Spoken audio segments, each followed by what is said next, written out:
Xin chào các bạn, hôm nay chúng ta sẽ đến với chủ đề hướng dẫn tìm hiểu ngủ ngáy. Chúng ta cùng bắt đầu thôi.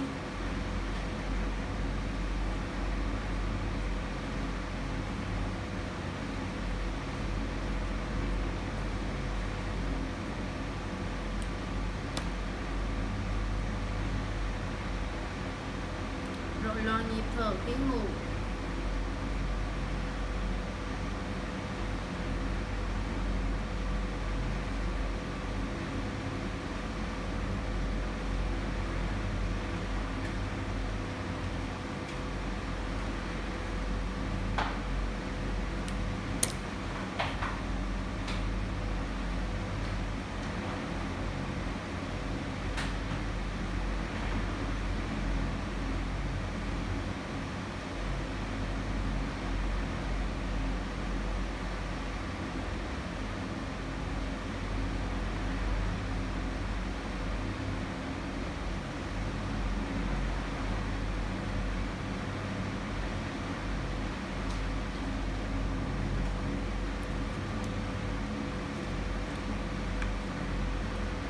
Hiện tượng ngủ ngáy thường là triệu chứng của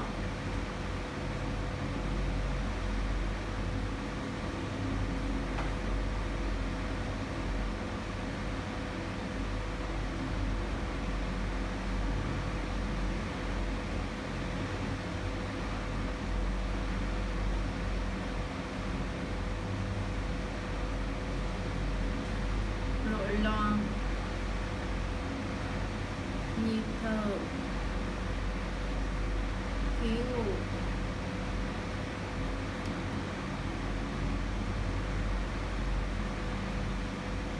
Bao gồm nhiều loại.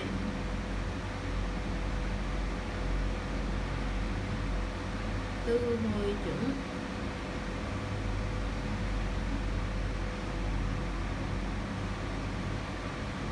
tắc nghẽn đường hô hấp trên,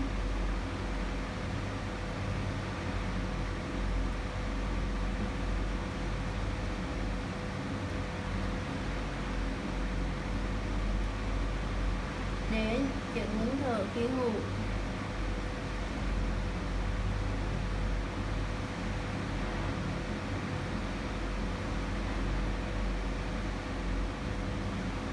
Do tắc nghẽn đường hô hấp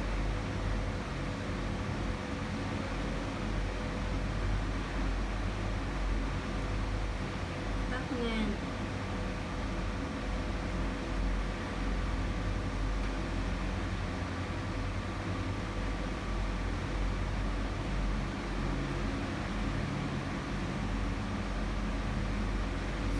chỉ số ngưng thở khi ngủ. Dấu hiệu buồn ngủ ban ngày, những cơn buồn ngủ không chú ý.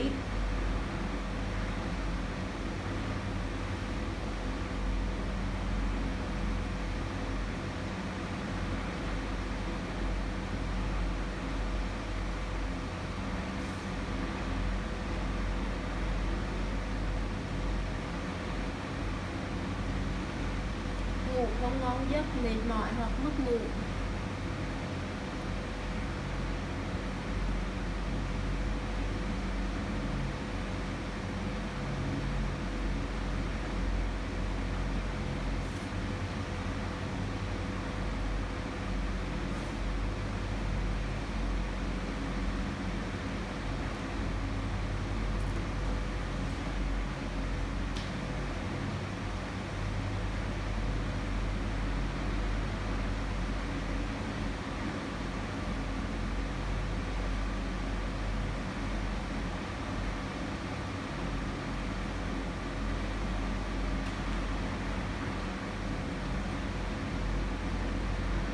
Thức dậy với tình trạng ngưng thở.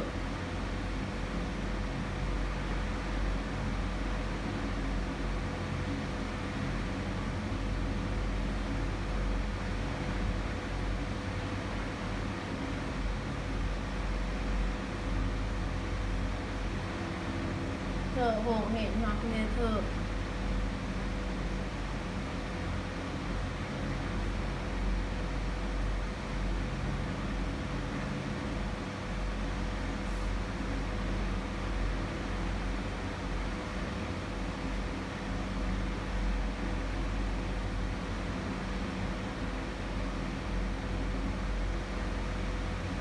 tiền ngày đó.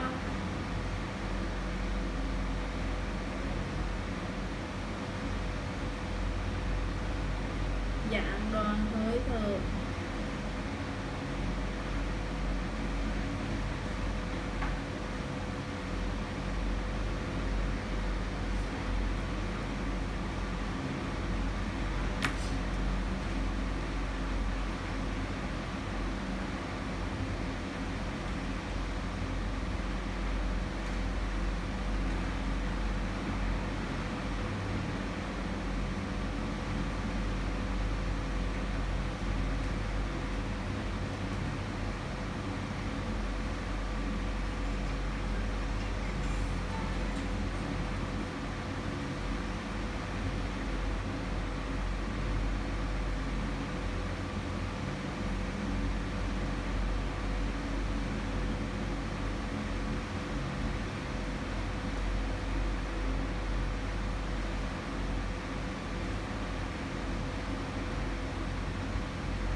Huyền từ ngủ ngáy thường là triệu chứng của rối loạn nhịp thở khi ngủ, bao gồm nhiều loại từ hội chứng tắc nghẽn đường hô hấp đến chứng ngưng thở khi ngủ do tắc nghẽn. Dấu hiệu là ngủ 3 ngày nhưng cô vô ngủ không chú ý, ngủ không ngon giấc, mệt mỏi hoặc mất ngủ, thức dậy với tình trạng nghẹn thở, ngưng thở, thở hổn hển, mệt mỏi, tiếng ngáy to, gián đoạn hơi thở.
Vậy là video của chúng ta đến đây là kết thúc. Cảm ơn các bạn đã theo dõi. Xin chào và hẹn gặp lại ở những video tiếp theo.